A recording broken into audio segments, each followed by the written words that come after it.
মানুষের বক্তা, প্রিয় মুরব্বী, আমাদের প্রিয় রাহবার আলহাজ মুফতি মাওলানা ফজলুর রশিদ মিয়া, প্রিয় তারপরে কোরআন এবং সুন্নাহ থেকে আলোচনা করার জন্য সবিনয় অনুরোধ করছি। আমি তো বাইরে যাব না।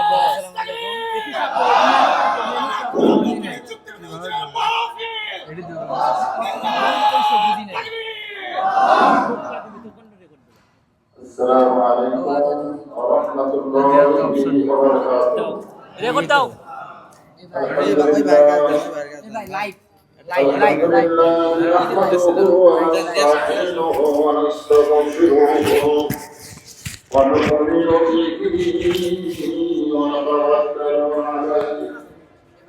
ونعوذ بالله من شرور أنفسنا ومن سيئات أعمالنا من يهده الله فلا مضل له ومن يضلل فلا هادي له সকলে একটু জবান খুলে বলেন আশহাদু আল্লা ইলাহা ইল্লাল্লাহু ওয়াহদাহু লা শারীকা লাহু ওয়া আশহাদু আন্না মুহাম্মাদান আবদুহু ওয়া রাসূলুহু আল্লাযী أرسل رسوله بالحق بشيرا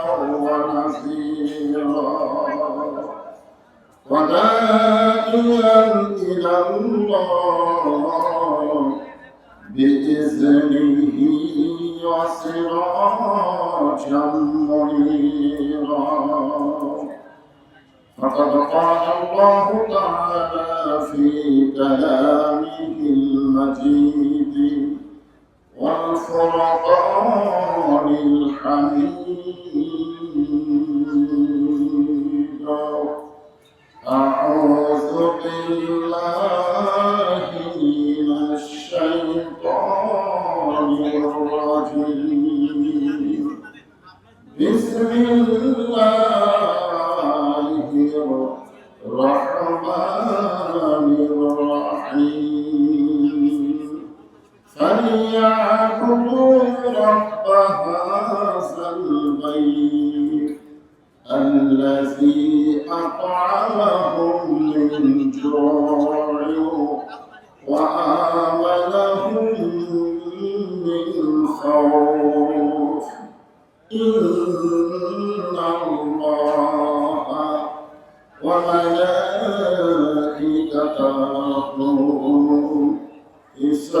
يصلون على النبي يا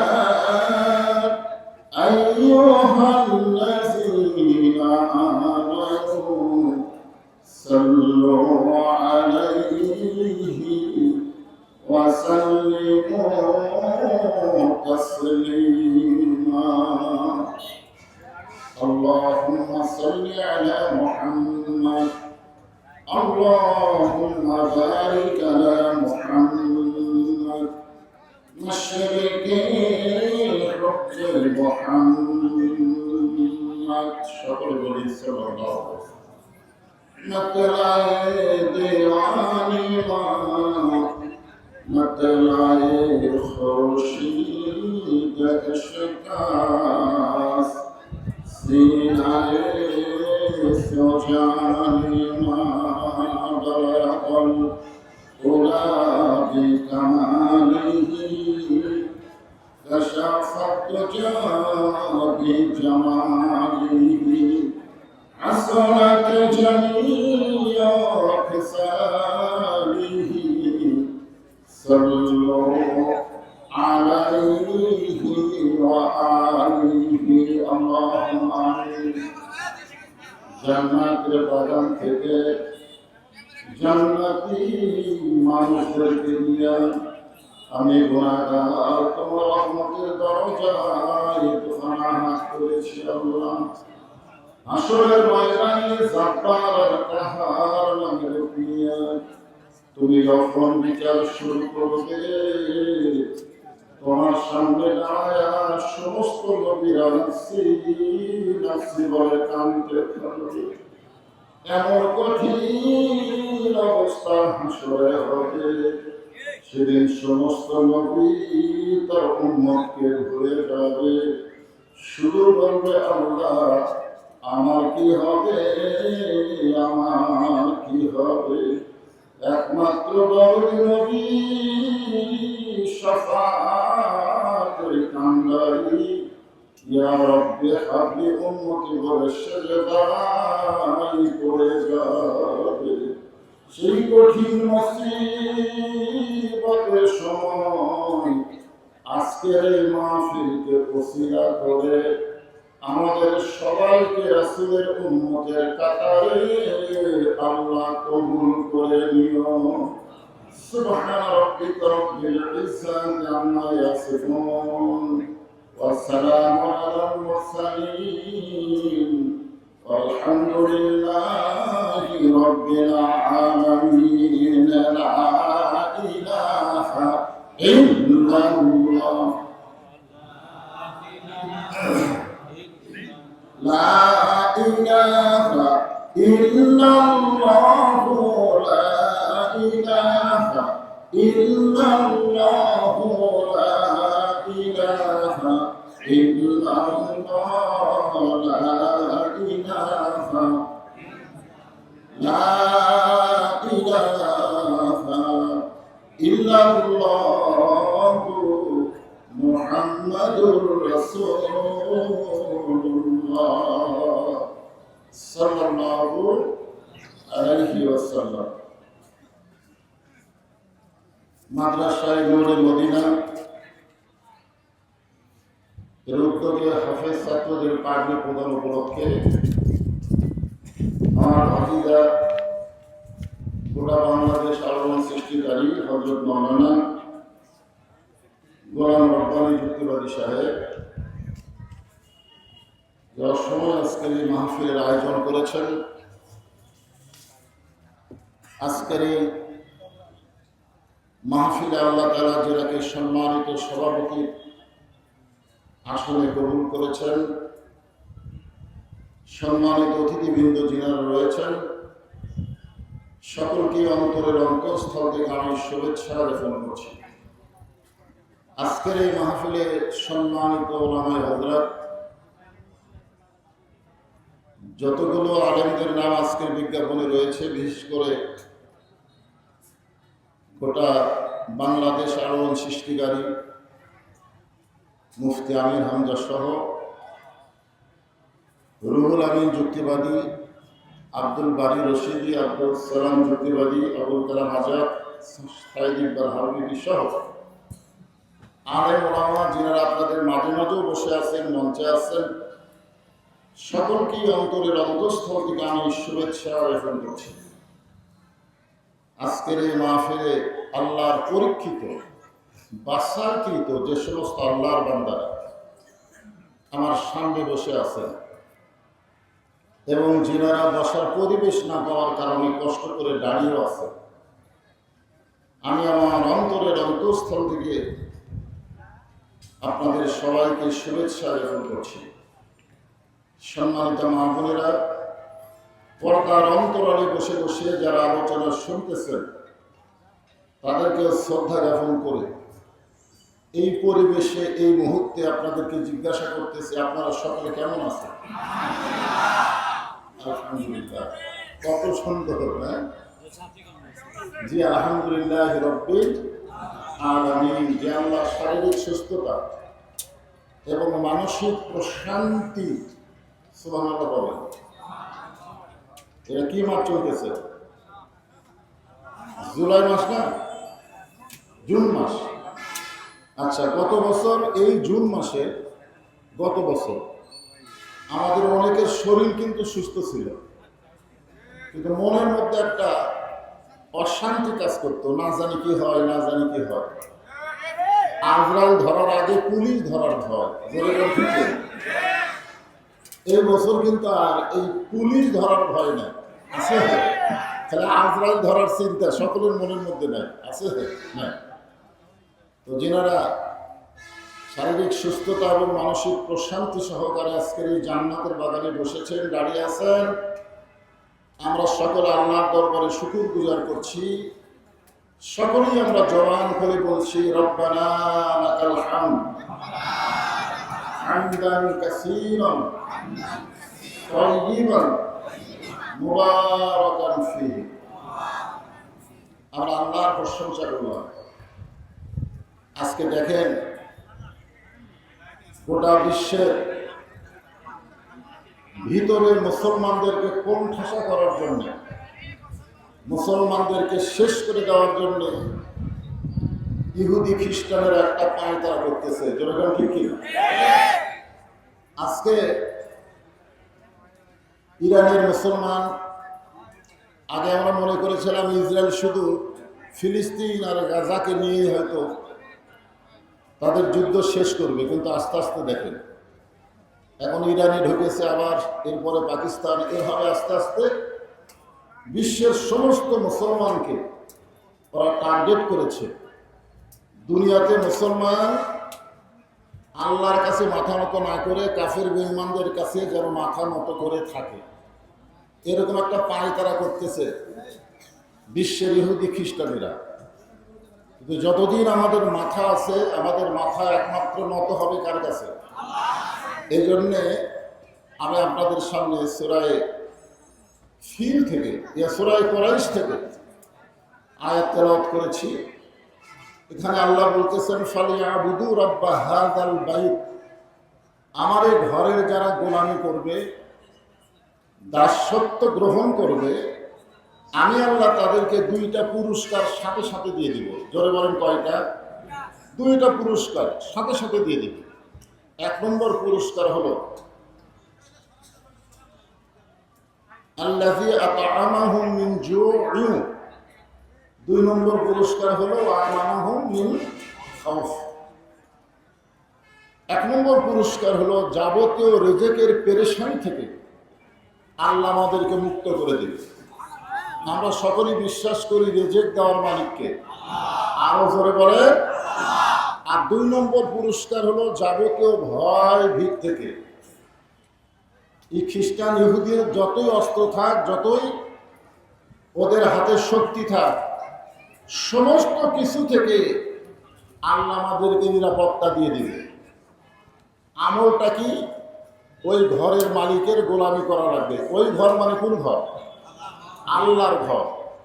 আল্লাহর ঘর বলতে এখানে কাবা ঘরকে উল্লেখ করা হয়েছে। কাবার সঙ্গে যত ঘর সম্পৃক্ত, মনে করেন আপনাদের এলিয়া বাজারে মসজিদ আছে না নাই, এই মসজিদও কাবার একটা অংশ। আমরা মসজিদকে কার ঘর বলি?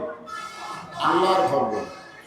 এখন গোটা পৃথিবীতে মুসলমানদের মধ্যে একটা ভয় কাজ করতেছে, না জানে কি হয়, কে জয় কে পরাজয়। আমাকে অনেকে বলে হুজুর ইসরায়েল না ইরান, এই দুই দলের মধ্যে, এই দুই দেশের মধ্যে কোন দেশ পরাজয় হবে? আমি বললাম মুসলমানের কোনো পরাজয় নাই, মুসলমানের কোনো পরাজয় নাই। মুসলমান দুনিয়া থেকে বিদায় নিলে আল্লাহ তাকে শহীদ হিসাবে গ্রহণ করে। যেরকম ঠিক কি না? আর মুসলমান যদি বিজয় লাভ করে তখন মুসলমান গাজী হয়ে যায়। মুসলমানের দুনিয়া রব্বানা আতিনা ফিদ দুনিয়া হাসানা ওয়া ফিল আখিরাতি হাসানা, মুসলমানের কোনো ক্ষতি নাই। আজকে এখানে বৃষ্টি হয়েছে, এই বৃষ্টি মাস আষাঢ় মাস, বৃষ্টি হয়েছে বলে কি মাহফিলের ক্ষতি? ক্ষতি? কোনো ক্ষতি নাই। মুসলমানের দুনিয়াতেও লাভ, আখিরাতেও লাভ। মুসলমান যদি ওই ঘরের মালিকের গোলাম হয়, ওই ঘরের মালিক মানে আল্লাহর ঘরের যদি গোলামি করে, আল্লাহর ঘরের গোলামি করতে গেলে যতগুলো আমল আছে, এক নম্বর আমলের নাম কি? নামাজ। যেরকম এক নম্বর আমলের নাম কি? নামাজ। এখন আমাদের বাংলাদেশের মুসলমান, বিশেষ করে খুব খেয়াল করবেন, বাংলাদেশের মুসলমান এই নামাজের ব্যাপারে সবচাইতে বড় দুর্বল। ঠিক কিনা বলেন? নামাজের ব্যাপার আমরা যারা এখানে বসে আছি, যারা দাঁড়িয়ে আছি, আমাদের মাঝ থেকে কিছুক্ষণ আগে একটা নামাজ চলে গেল, সে নামাজের নাম হলো মাগরিবের নামাজ। হয়তো ভুল করবে, আমি আমার কথাটা সত্য নাও হতে পারে, এখানে 2-4 জন হয়তো আছে যারা মাগরিবের নামাজ আদায় করে, মানে নামাজের কোনো গুরুত্বই নেই, ঠিক কিনা বলে? নামাজের কি নাই, গুরুত্ব নাই। আমরা ইমানকে যদি রক্ষা করতে চাই, আমি যে আয়াতে কারিমা তেলাওয়াত করেছি এর উপরই এশার নামাজ পর্যন্ত আলোচনা করব। একটু মনোযোগ দিয়ে আমাদের শুনতে হবে। এখন আপনারা বলেন, নামাজের ব্যাপারে একটা হাদিস আছে যে মান তারাকা সালাত মুতাম্মিদান ফাকাত কাফারা, ইচ্ছা করে একটা ওয়াক্ত নামাজ যারা ছেড়ে দিল, তরক করলো, আল্লাহর সঙ্গে তারা কুফরি করলো। এখানে 5 ওয়াক্ত বলা হয়নি, কয় ওয়াক্ত? 1 ওয়াক্ত। করে বলেন কয় ওয়াক্ত? 1 ওয়াক্ত নামাজ যদি ইচ্ছা করে বাদ দেয়, ইচ্ছা করে, তাহলে সে আল্লাহর সঙ্গে কুফরি করলো। অন্য হাদিসে বলা হয়েছে বাইনাল আবদি ওয়াল কুফরি তরকুস সালাত, বান্দা আর কাফের মধ্যে পৃথক করার নামই হলো নামাজ। আজকে যদি মুসলমানের এই নামাজটা থাকে, পৃথিবীর কোন শক্তি নাই মুসলমানের সামনে দাঁড়াতে পারে। ধরে কথা ঠিক কি না? মুসলমানের সামনে দাঁড়াতেই পারবে না, কারণ আল্লাহ নিজেই বলেছেন 2টা পুরস্কার তোমাদেরকে সাথে সাথে দিয়ে দিব। একটা পুরস্কার হলো রেজেক নিয়ে তোমাদের কোনো টেনশন করা লাগবে না, রেজেকের দায়িত্ব কার হাতে? আরো জোরে বলেন কার হাতে? অবারিত রেজেক রহমত স্বরূপ আল্লাহ আমাদেরকে দান করবেন। আর 2 নম্বর পুরস্কার হলো যাবতীয় ভয় ভীতি থেকে আল্লাহ আমাদেরকে পুরোপুরি নিরাপত্তা দিয়ে দিবে। এখন আপনারা বলেন যে ইরানের মুসলমানকে এভাবে ইসরায়েলিরা হত্যা করতেছে, মুসলমান যদি আপনারা স্বীকার করেন, ইরানের মুসলমান যদি স্বীকার করেন, আপনারা বলেন তো ইরানের ওরা কি শিয়া কি করে?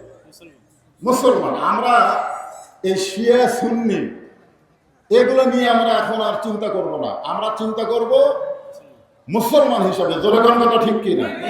মুসলমান, ইরানের মুসলমান, ঠিক কিনা বলেন? মুসলমান। ইরানের আয়াতুল্লাহ উনি কি বলেছেন?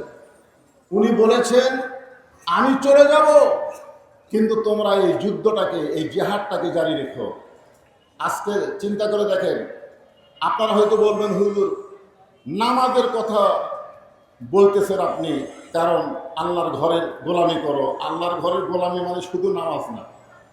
আল্লাহ কোরআনে বলেন ইয়া আইয়ুহাল্লাযীনা আমানুস্তাঈনু বিস-সাবরি ওয়াস-সালাহ ইন্নাল্লাহা মা'আস-সাবিরিন।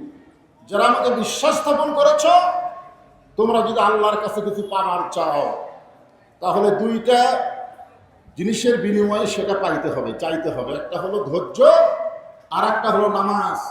আপনারা বলেন তো, এই যে ধৈর্য আর নামাজ, এর পাশাপাশি আল্লাহ যে কোরআনের আয়াত দিলেন, দেখেন পাশাপাশি আল্লাহ বলতেছেন ওয়ালা তাকুনু লিমান ইউকতালু ফি সাবিলিল্লাহি আমওয়াতুন বাল আহইয়াউ ওয়ালাকিন লা তাশউরুন।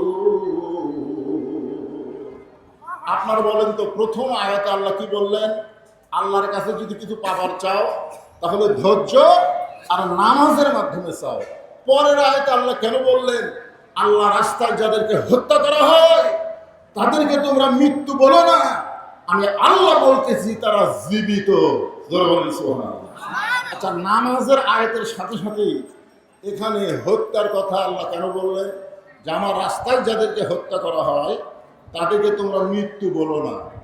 নামাজের পরে আসবে রোজার কথা, নামাজের পরে আসবে হজের কথা, নামাজের পরে আসবে যাকাতের কথা, কিন্তু এখানে আল্লাহ রোজা, হজ, যাকাত বাদ দিয়ে সরাসরি হত্যার কথা কেন বললেন? যে তোমাদেরকে যারা হত্যা করবে তোমরা কখনোই মনে করবে না যে তারা মৃত্যুবরণ করেছে, বরং আমি আল্লাহ বলতেছি তারা জীবিত। ওয়ালাকিন লা তাশউরুন, তোমাদের সাধারণ জ্ঞান এটা বুঝবার পারবে না। আজকে বিশ্বাস করেন, যদি প্রথম সূরা কুরাইশের যে আল্লাহর ঘরের যদি গোলাম আমরা করি, গোলামি মানে এখানে শুধু নামাজ না, আল্লাহর ঘরের গোলামি করার অর্থ হলো ফাদখুলি ফি ইবাদি অদখুলি জান্নাতি, কেউ যদি আল্লাহর গোলামি করে, আল্লাহর দাস হয়ে যায়, আল্লাহ তাকে জান্নাত দিয়ে দেয়। সুবহানাল্লাহ।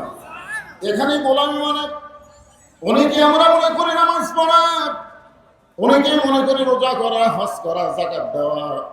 অথচ বুখারী শরীফের হাদিসে আল্লাহ রাসূল বললেন, মা আহাদান ইয়াদখুলুল জান্নাতা ইহুব্বু আন ইয়ারজি ইলা দুনিয়া ওয়া লাহু মা আল আরদি মিন শাইইন ইল্লা শাহীদুন ইয়াতামান্না আন ইয়ারজি ইলা দুনিয়া ফায়ুক্তাল আশারা মাররাতান লিমা ইয়ারা মিনাল কারামাতি। রাওয়াহুল বুখারী কিতাবুল মাগাজি। আল্লাহু আকবার। আল্লাহ তাআলা বলতেছেন, এটা রাসূলের জবান দিয়ে, যে দুনিয়াতে আল্লাহ রাস্তায় শহীদ হওয়ার পরে এই শাহাদত ভাগ্যবান ব্যক্তিদেরকে আল্লাহ তাআলা জান্নাতুল ফেরদাউস দান করবেন। জোরে বলেন সুবহানাল্লাহ। কিন্তু জান্নাতুল ফেরদাউসে যাওয়ার পরে ইহুব্বু আন ইয়ারজি ইলা দুনিয়া, তারা দুনিয়াতে আসার জন্য ছটফট করবে। আচ্ছা চিন্তা করে দেখেন, জান্নাতে তখন জান্নাতুল ফেরদাউস পাওয়ার পরেও তারা দুনিয়াতে আসার জন্য ছটফট করবে। আপনারা বলেন তো, জান্নাতে যাওয়ার পরে কেউ আবার দুনিয়াতে আসবার চাবে? তা আল্লাহ রাসূল কেন বলতেছেন ইহুব্বু আন ইয়ারজি ইলা দুনিয়া ওয়া লাহু মা আল আরদি ইল্লা শাইইন ইল্লা শাহীদ। এই দুনিয়াতে আসার একমাত্র কারণ কি? আল্লাহ জিজ্ঞাসা করবেন, হে বান্দারা, আমি আল্লাহ খুশি হয়ে তোমাদেরকে জান্নাত দিয়ে দিলাম। শহীদ যারা হবে তাদেরকে আল্লাহ কোনো হিসাব নেবে না, তাদেরকে বিনা হিসাব আল্লাহ জান্নাত দিয়ে দিবে। সুবহানাল্লাহ। তো জান্নাত দেওয়ার পরও তোমরা দুনিয়াতে কেন আবার যাওয়ার জন্য ছটফট করতেছো? তখন জান্নাতি বান্দারা বলবে, জান্নাতি বান্দারা বলবেন, লিমা ইয়ারা মিনাল কারামাতি। প্রথম শহীদ হওয়ার সময় শাহাদতের যে মর্যাদা আমরা পাইছি, আল্লাহ তোমার জান্নাতের মধ্যে সেই শান্তি আমরা পাচ্ছি না। ফায়ুক্তাল আশারা মাররাতান, কোন করে হলো আমরা 10 বার বাতিলের বিরুদ্ধে যুদ্ধ করে শহীদ হব, এরপরে আমরা জান্নাতে আসব। তার মানে বোঝা গেল ইসরায়েলের ইহুদি ফিলিস্তিনের মুসলমানকে হত্যা করেছে বলে তারা মৃত্যুবরণ করে নাই, বরং তারা জান্নাতে গেছে। আর জান্নাতে যাওয়ার পরে তারা বুঝবার পারতেছে দুনিয়াতে সমস্ত মৃত্যুর চাইতে আল্লাহ রাস্তায় জীবন দেওয়াই হলো সবচাইতে উত্তম মৃত্যু। এই জন্য খুব খেয়াল করবেন যে আল্লাহর ঘরের যারা গোলামি করবে, আল্লাহ তাদেরকে 2টা পুরস্কার দিবেন। আল্লাহর ঘরের গোলামি করা মানে শুধু নামাজ নয়। আজকে যেই নামাজ আমরা আদায় করতেছি, এই নামাজ আমাদেরকে কি শিক্ষা দিল? আল্লাহ কোরআনে বলেছেন, ইন্নাস সালাতা তানহা আনিল ফাহশাই ওয়াল মুনকার। একমাত্র নামাজই পারে মুসলমানকে যাবতীয় খারাপি থেকে, যাবতীয় ফায়সা থেকে হেফাজত করতে। আমরা জানি ফ্যাসিস্ট সরকারের হাসিনা শুধু 5 ওয়াক্ত নামাজ নয়, তাহাজ্জুদের নামাজও পড়তো। যেরকম ঠিক কি না? 5 ওয়াক্ত নামাজ তো পড়তো, আবার তাহাজ্জুদের নামাজ পড়তো। শামীম ওসমান 5 ওয়াক্ত নামাজ পড়তো, সংসদে তিনি ডিক্লার দিয়েছেন 5 ওয়াক্ত নামাজ, এবং তাহাজ্জুদের পড়তে পড়তে 70-80 রাকাত নামাজও পড়তো। এরপরেও তারা ফায়সা অন্যায় কাজ করতো। তার মানে বোঝা গেল বর্তমানে বাংলাদেশে যেই নামাজ চলতেছে, এই নামাজ আল্লাহর ঘরের গোলামি নয়। নামাজ আদায় করতে গেলে নামাজকে বাংলার জমিনে কায়েম করা লাগবে। ঠিক কিনা? একটা হলো নামাজ পড়া, একটা হলো নামাজ কায়েম করা। নামাজ পড়া আর নামাজ কায়েম 2টা এক না। এখানে আল্লাহ যেটা বলতেছেন যে ইন্নাস সালাতা তানহা আনিল ফাহশাই ওয়াল মুনকার, একমাত্র নামাজই পারে মানুষকে যাবতীয় ফায়সা খারাপি থেকে, বেহুদা কাজ থেকে হেফাজত করতে। এটা নামাজ পড়ার কথা বলে নাই, এখানে নামাজ কায়েমের কথা বলা হয়েছে। আপনি দেখেন কোরআনের প্রথমেই আপনারা দেখবেন যালিকাল কিতাবুল লা রাইবা ফীহি হুদাল লিল মুত্তাকিন। এই আয়াতটা মানে এই কোরআনের মধ্যে কি কোনো সন্দেহ আছে? কোনো সন্দেহ নাই। এরপরে আল্লাহ কি বলতেছেন? আল্লাযীনা ইউমিনুনা বিল গায়বি ওয়া ইউকিমুনাস সালাত। আল্লাহর প্রতি, অদৃশ্যের প্রতি যারা ঈমান গ্রহণ করেছে, তাদের 1 নম্বর কাজ হলো নামাজ কায়েম করা। ধরে কি করা? সবাই কথা বলা লাগবে। 1 নম্বর কি? নামাজ পড়া না কায়েম করা? কায়েম করা। আপনারা বলেন তো, আল্লাহ যে নবীকে নামাজ দিলেন, লাইলাতুল মিরাজে নবীকে নামাজ দিলেন, এই নামাজটা কোন সময় দিয়েছেন? আমাদের মুসলমান হিসেবে কিছু জানা দরকার। এই নামাজটা আল্লাহ নবীকে দিয়েছেন নবুয়তের 10ম বৎসরে। নবুয়তের কত বৎসরে? নবুয়ত পাওয়ার 10ম বৎসরে আল্লাহ তাআলা লাইলাতুল মিরাজে নবীকে 5 ওয়াক্ত নামাজ দিলেন। এই 5 ওয়াক্ত নামাজ পাওয়ার পরেও নবী কিন্তু আরো 3 বছর মক্কায় ছিলেন। কয় বছর? 3 বছর মক্কায় ছিলেন। কোরআনের কোনো জায়গায় আল্লাহ বলে না ইকরাউস সালাত, নামাজ পড়ো, ইকরাউস সালাত, নামাজ পড়ো। এটা কোরআনের কোনো জায়গায় বলে নাই। নবী নামাজ পাওয়ার পর থেকে আল্লাহ বলতেছেন আকিমুস সালাত, নামাজ কায়েম করেন, নামাজ কায়েম করো। আল্লাহ রাসূল বললেন, আল্লাহ আপনি তো কোরআনের নামাজ কায়েমের কথা বলতেছেন, কিন্তু আমি তো নামাজ নিয়ে আসলাম মক্কায় 5 ওয়াক্ত, কিন্তু নামাজ তো কায়েম হচ্ছে না, নামাজ তো কায়েম হচ্ছে না। নামাজ আমরা চুপি চাপি পড়তেছি, আজান ছাড়া নামাজ। যেরকম কি ছাড়া নামাজ? আজান ছাড়া নামাজ, চোরের মতন চুপি চুপি ঘরের মধ্যে নামাজ, নামাজ তো কায়েম হচ্ছে না।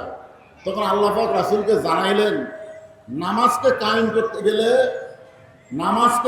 করতে গেলে যিনি ইমাম হবেন, যিনি মসজিদের ইমাম হবেন, তিনাকে আবার নেতা হওয়া লাগবে। নামাজকে কায়েম করতে গেলে যিনি মসজিদের ইমাম হবেন, তিনাকে আবার ওই এলাকার কি হওয়া লাগবে? কথা কয় না, শুধু মসজিদের ইমাম হলে হবে না, সমাজের নেতা হওয়া লাগবে। আপনার উপর যখন নামাজ কায়েমের আয়াত নাজিল করা হলো, তখন মক্কাতে আপনি হলেন ইমাম আর আবু জেহেল হচ্ছে নেতা।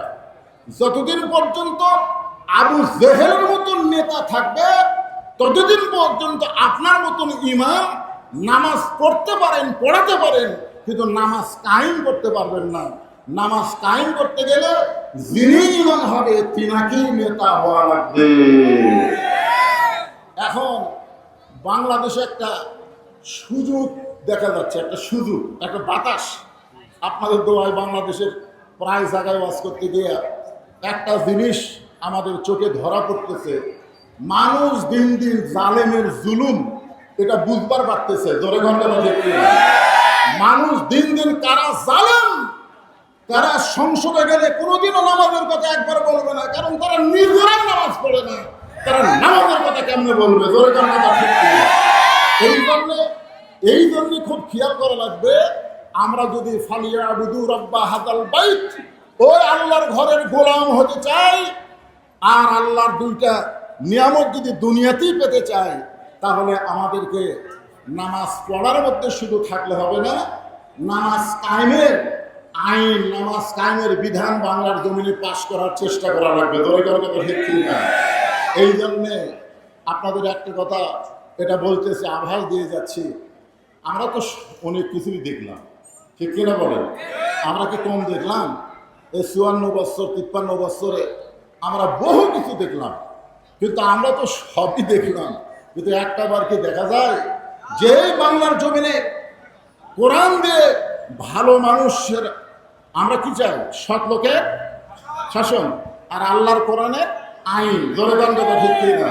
তাহলে কথা কি বলা যায় সব দেখা হলো শেষ, আগামীতে দেখবো আল্লাহর কোরআনের বাংলাদেশ? দেখতে চান? 2 হাত তুলে আল্লাহকে দেখান।